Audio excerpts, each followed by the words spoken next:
Kakampi ng bayan. Kasangga ng masa. Kapanalig ng batas at hustisya. Attorney Danny Con. Abogado de Campanilla. Kung nandun, baka nandun.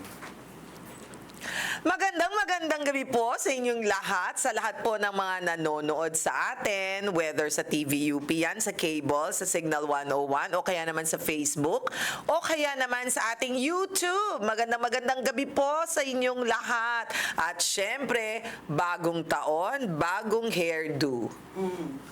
Oo nga, bagong hairdo ka. Oo, bagong hairdo. Di ba? Ganyan talaga. Pagka bagong taon, kailangan bago lahat. Sige, pakilala mo naman muna ako. Hindi pa ako nagpapakilala sa akin sa bayan. O sige, ako po inyong Mare ng Bayan, Mare Yao. At syempre, kasama natin, walang iba, ang ating abogado de Campanilla, Attorney Danny Con. Hi, Attorney. Ay, magandang gabi rin sa iyo, Mare, at sa ating mga kababayan na walang sawang sumusubaybay sa ating palatuntunan. Magandang gabi po sa inyong lahat. At syempre, may mga nagkokomento sa atin, Attorney, na marami silang natututunan sa atin. In fact, yung iba, nagpapabati sa atin na wala daw tayo nung December. Sabi ko, okay. At least alam nilang na wala tayo nung December. Kasi naman no, nagse-celebrate din naman kami ng Pasko. Oo, tao rin tayo. Yan, o, sige. But anyway, eto na po ang mga numerong pwede ninyong tawagan kung kayo ay nasa Globe at Smart. So, Attorney, sana memorize mo na. Kapag ka po Globe ang telepono ninyo, 0954-310-0331. At kung Smart, 0961-770-8807. Oh, there you have it. Tawag na po at mag-text na. Pero At andyan po sa ilalim nung monitor. monitor. Para hindi natin sila pahihirapan, di ba? Hindi na kinakailangang i-memorize yan. Ayan, correct. At syempre, kung kayo ay gusto naman na talagang makausap si attorney, pwede kayo mag-leave ng message dyan, di ba? Nag-text lang kayo. Text or tawag? Ako, may sasagot naman. May pero sasagot. Hindi naman ho kami yung sasagot. Oo. Baka ini-expect nyo kasi, pagka tumawag kayo, ako yung sasagot. Mahirap naman yon kasi nandito ka live eh. So, sige po. iba ang sasagot pero tatawagan namin kayo at ipipila namin kayo dahil 30 minutes lang ang ating programa. Okay? So, ito na po ang ating first texter. Aba, si Maria ng Laguna. Siya ay 35 years old. Ang tanong niya, Attorney, bumili po ako ng 400 square meters na lupa na bahagi ng isang mother title na hinati sa 12 lots at may approved na survey plan. Ang titulo ay under CLOA at kasalukuyang nakapangalan sa aming mga magulang. Bala ko pong ipatitulo ang nabili kong lote. Subalit datapwat ngunit, ang 11 po na titulo or natirang lote ay wala pang plano at ang ibang mga anak na walang planong ipatransfer daw sa kanilang pangalan at mananatiling nakapangalan sa original na owners. Ayon po sa processor, lalabas pa rin daw ang lahat ng titulo. Anong ibig sabihin lalabas pa rin ang lahat ng titulo? Anong sabihin noon? Lalabas pa rin yung 12 titulo.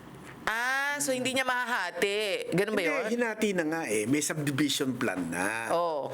Okay, pero ang lalabas ay 12 titulo, pero nakapangalan, yung 11 ay nakapangalan dun sa Mga anak. Sa mga, hindi, dun sa parang Original sa owner. original owner. Okay. Ngayon, ang tanong naman niya, kung may babayaran ba akong buwis o processing fees sa Register of Deeds para sa 11 titulo na hindi naman ililipat. Okay. O kung ang babayaran ko lamang po ay yung titulo ng lupa na aking binili. Yun ang kanyang tanong. Na siguro, pag-usapan muna natin, paano maililipat yung isang titulo sa pangalan nitong bumili. Correct. Okay, kasi yung 11 ay wala namang balak yung mga magkakapatid na ilipat sa pangalan nila. Baka wala pang budget. Ngayon, ganito po.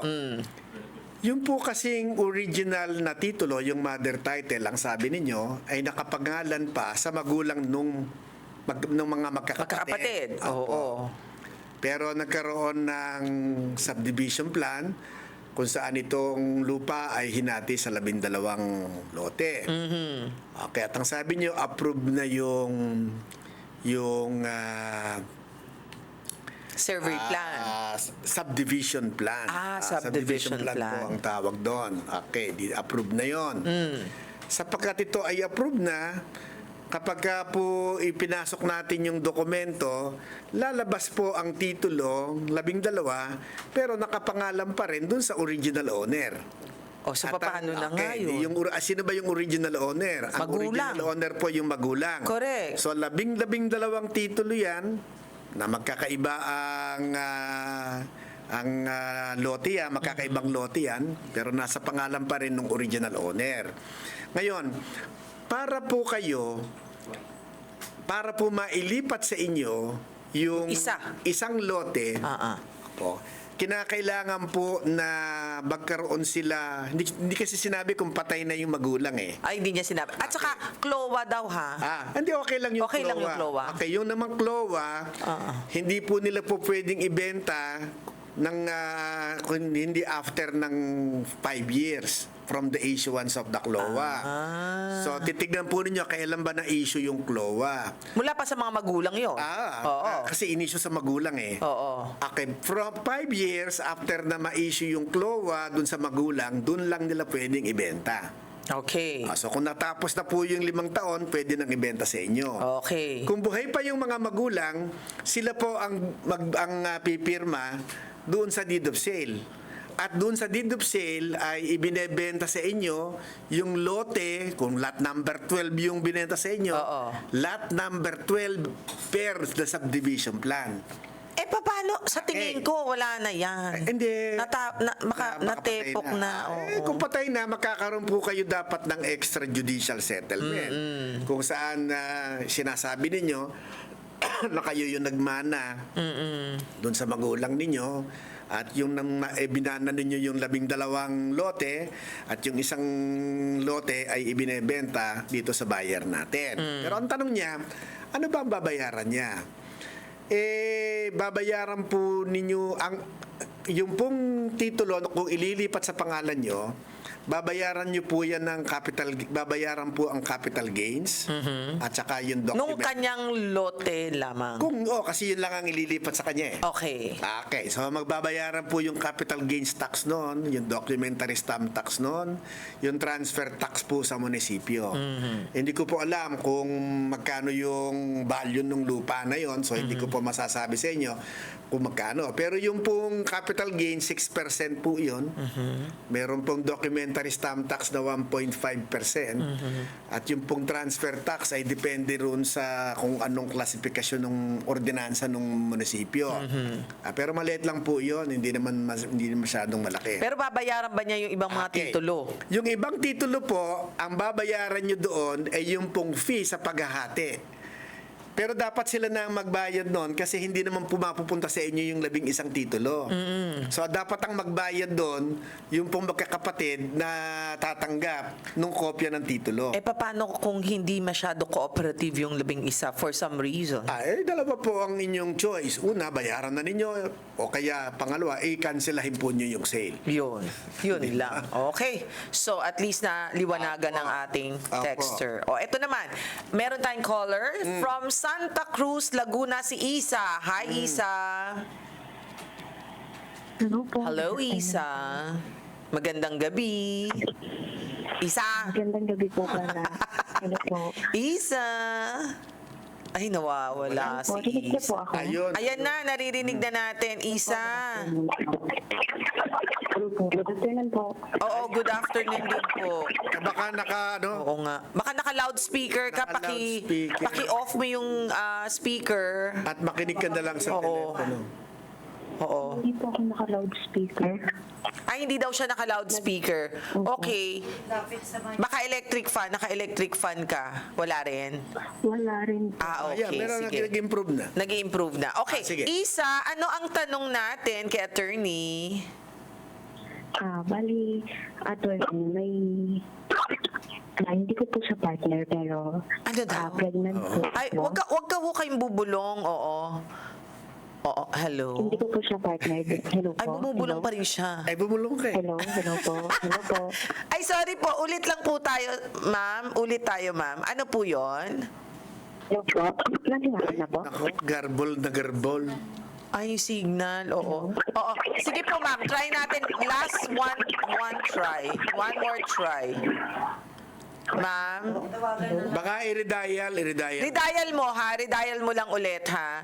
Tapos pagbibigyan natin mo na isang texter, balikan ka namin isa ha, para mas maganda yung signal. Okay, sandali lang ha.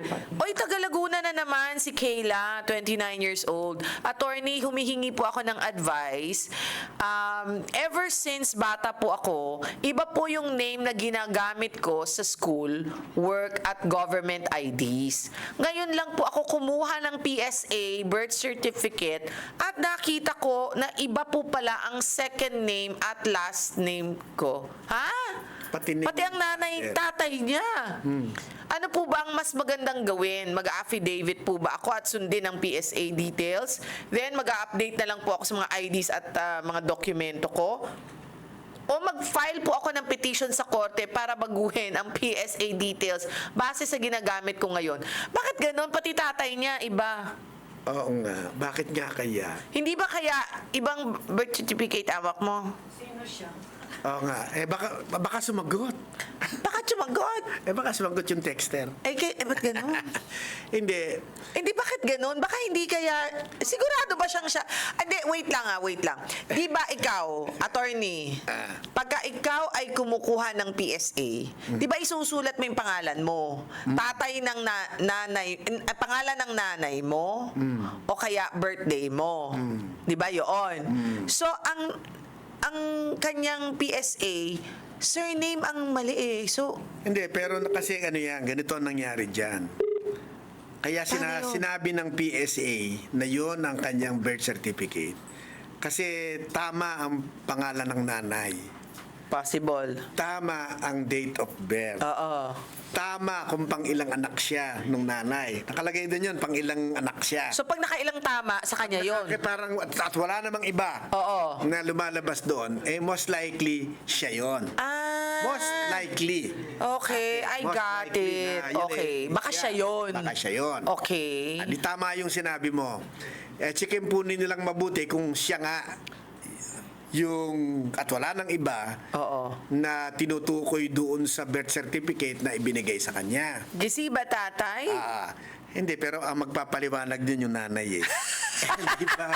Kasi sasabihin ng nanay, Teka muna. Parang ibata. Binago ko kasi yung Pangalan ng tatay. Di ba? Hindi, may posibleng ganyan. Nga, sa madalit Oo, sabi, yung, oo. halimbawa, iba ang nakalagay na tatay, hindi naman kakilala ng nanay. Oo. Yung nanay ang magkasabi, hindi ikaw, yan. Pero kung nakita ng nanay, ako nga naglagay ng pangalan ng tatay, di kanya talaga yung birth certificate. So, Na-intriga pa yung nanay eh. hindi kasi sino ba nagpa-register? Ay, nga Di ba? naman. Sino ba Oo, nagpa-register? Tama. Pero kung yung tatay na yon iba, pero kilala ng nanay, baka nga sa kanya nga yung may bumago. Oo. Kasi pwedeng ganito nangyari. Maring buntis si nanay, pero iba ang tatay.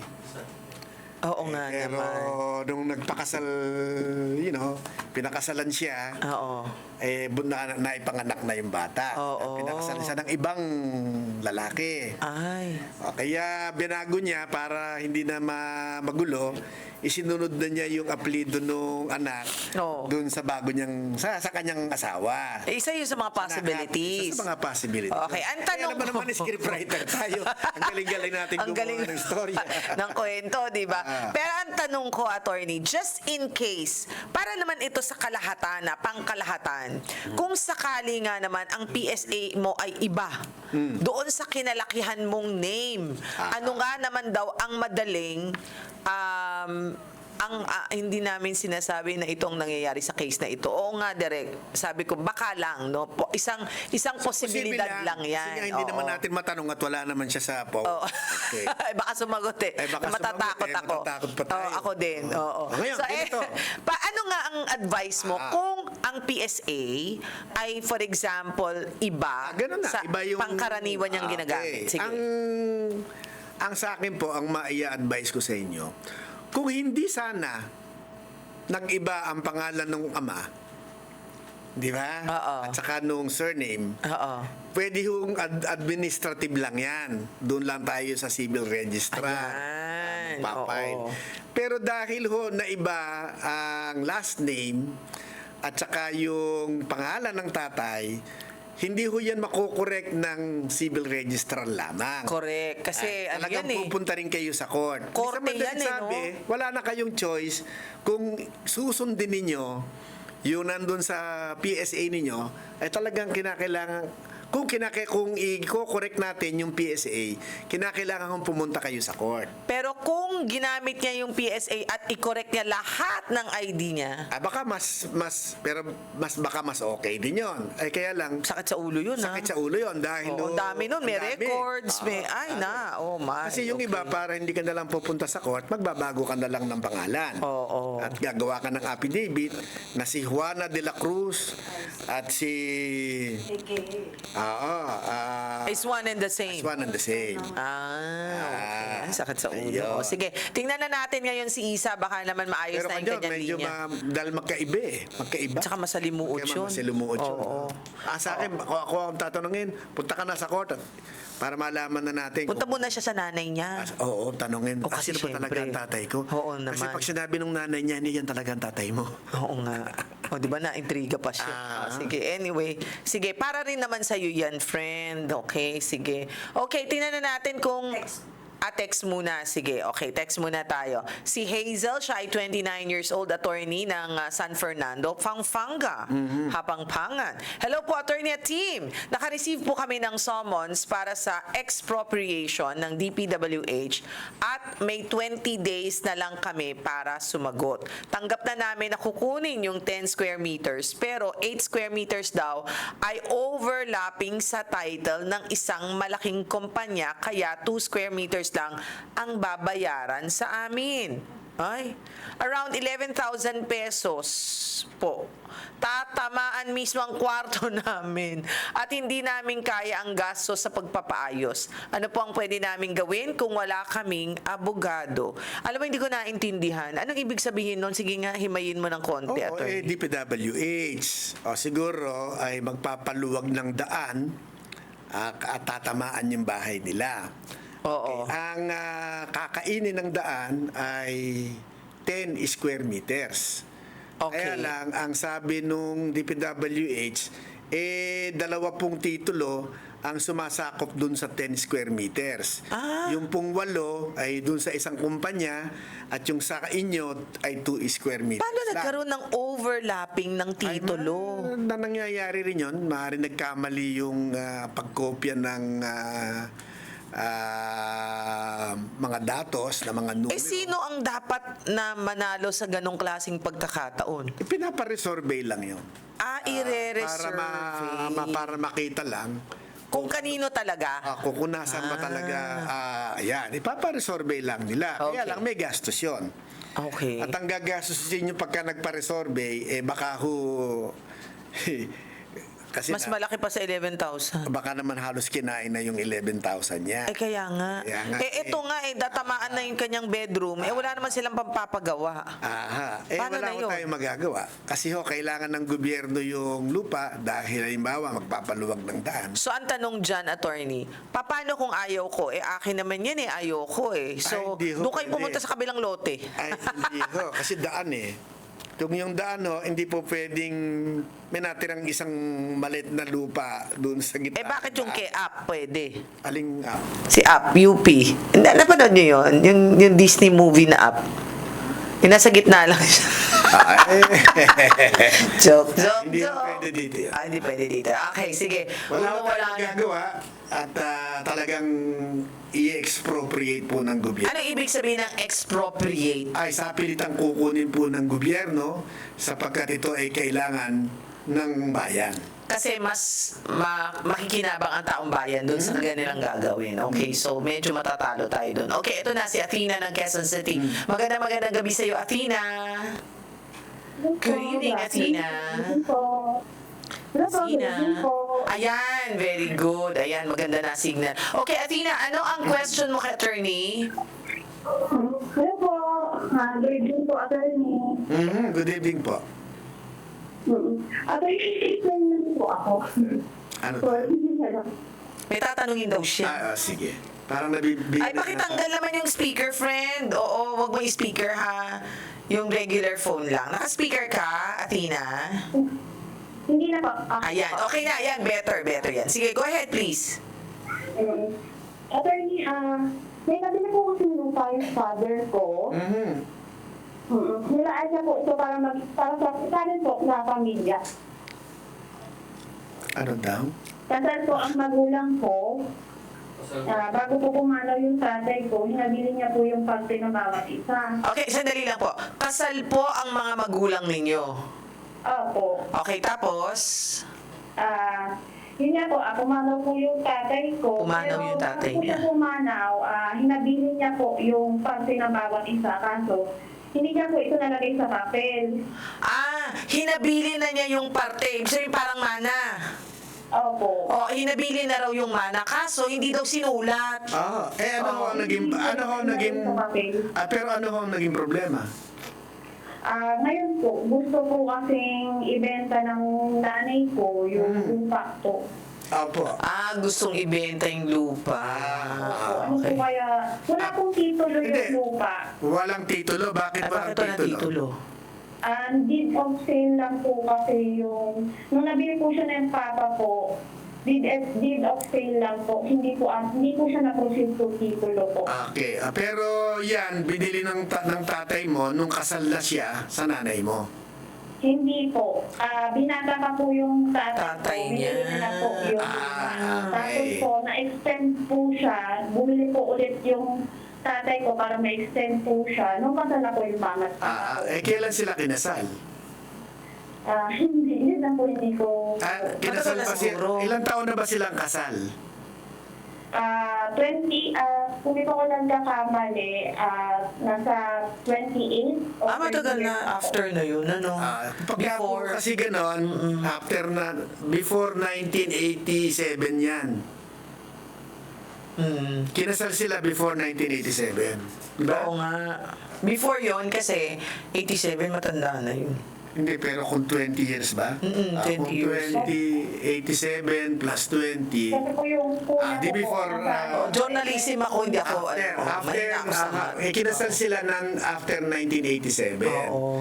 Kasi po, ang nakalagay po sa batas na umiiral after ng 1987, lahat po ng pag-aari nung inaipundar ng isang binata o dalaga, kapag ka po siya ay nag-asawa, ay nagiging pag-aari nilang mag-asawa. Okay, maski po yun ay binili na niya nung binata siya, nung nagpakasal sa nanay mo, para property na niya yon, nung kinasal sila, biglang naging property nilang dalawa. So, hati po sila ngayon doon. So, nung namatay po yung tatay nyo, yung kalahati ng lupang yon ay pag-aari ng nanay nyo. At yung kalahati naman ay minana ng nanay mo at kayong magkakapatid. Ilan ba kayong magkakapatid? 3 po.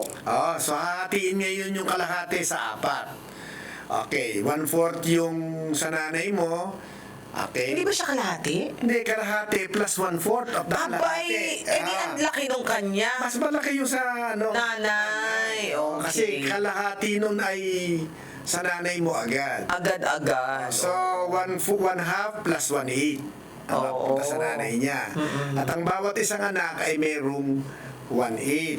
Okay, ngayon, kung kayo ay tutol na ibenta ng nanay ninyo yung property, Oo. bakit nga ba kayo tumututol? Oo nga. Kasi po, syempre po, alaala na lang po sa amin ng magulang po namin. Oh, okay. Okay, pero yung nanay nyo, gusto niya ng maging pera. Opo. Bakit hindi nyo i-buy out yung nanay nyo? Bayaran nyo na lang yung nanay nyo. Malaki, 1.5 plus 1.8. Oo nga, malaki yun. Tapos palalayasin mo yung nanay mo. Nay, binayaran ka na namin, aalis ka na. Oo. Di ba? Ang gagaling. Po, yung kalahati po ng lupa, nagpatayo po kami magkakapatid ng bahay po doon. Ating bahay po siya. So kami po, parang yun na lang po yung ino-offer namin sa magulang namin. Kay mama po, na sa kanya na po yung buong bahay ngayon. Huwag lang po ibenta or ano po. Hindi, pero hindi niya kailangan ng bahay eh. Kailangan niya ng pera. Eh kung nakapatayo na pala kayo ng bahay, nahiwalay nyo na pala, di... Hindi, pero sabi mo, kalahati lang. po ng lupa, nakatayuan po. Correct. Ano nangyari doon sa kalahati? Ano po siya, bakante po. Ayan. Ito na lang, sabihin niyo sa nanay niyo. Nay, sa'yo na yung kalahating bakante, iyon ibenta mo na. Ayan! Pero iwanan mo na sa atin itong kalahati na may bahay para hindi naman kami mawala ng tirahan.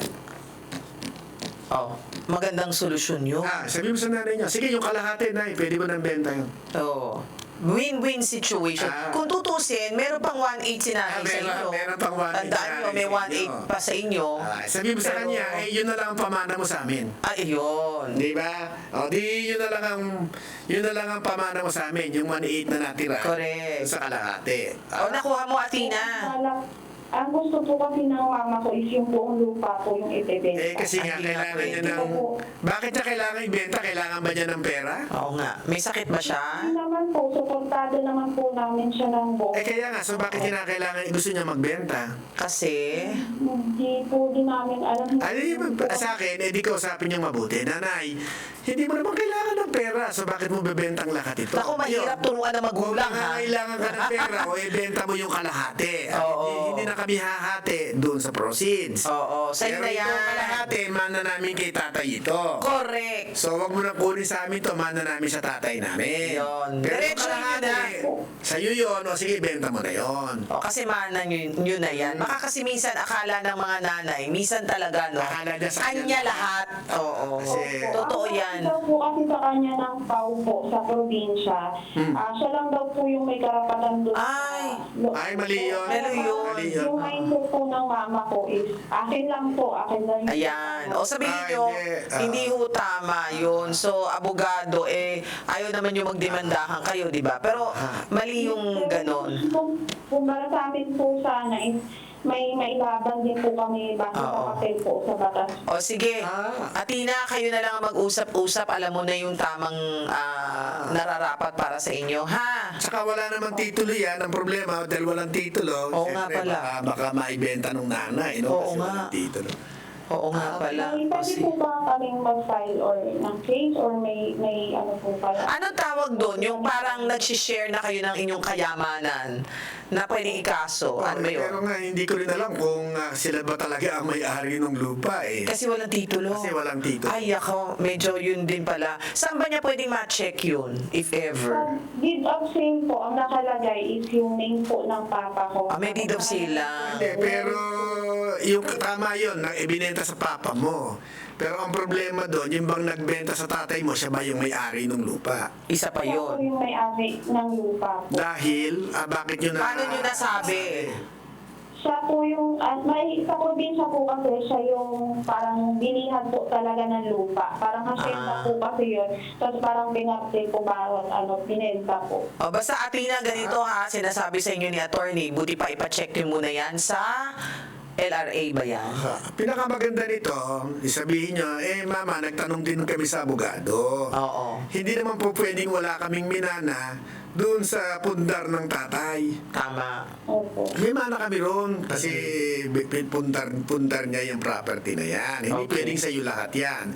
Ngayon kung ayaw mong maniwala, sabihin mo, baka gusto nyo na pumunta kayo uli sa isang abogado. Magtanong. Tanong. O kaya ganito.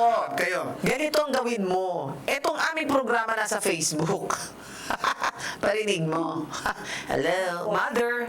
This is the attorney right here. Pwede mo makuha sa YouTube. Oo, makukuha mo sa YouTube, ha? Okay? Opo. Parinig mo sa mami, ha? Sa Okay. nanay. Okay. Maraming Sige. salamat Thank you, po. Athena. Okay, sabi niya, ay, nabunutan ako natin. YouTube lang naman pala, eh. Oo, madali pa lang mapakita kay nanay. Salamat po. Thank you. Ayan. So maraming salamat po sa inyong pagsama sa amin. At syempre, gusto kong batiin ang aking Papa Jimmy, tsaka Mama Training, tsaka si Babe Macastro. Magandang gabi at mga babies, ang mga kids. Ako po muli ang inyong Mare ng Bayan, Mare Yao. Attorney Danny Concepcion po, abogado de Campanilla ng Bayan. Hanggang sa susunod po nating episode. Hanggang sa muli po. Bye!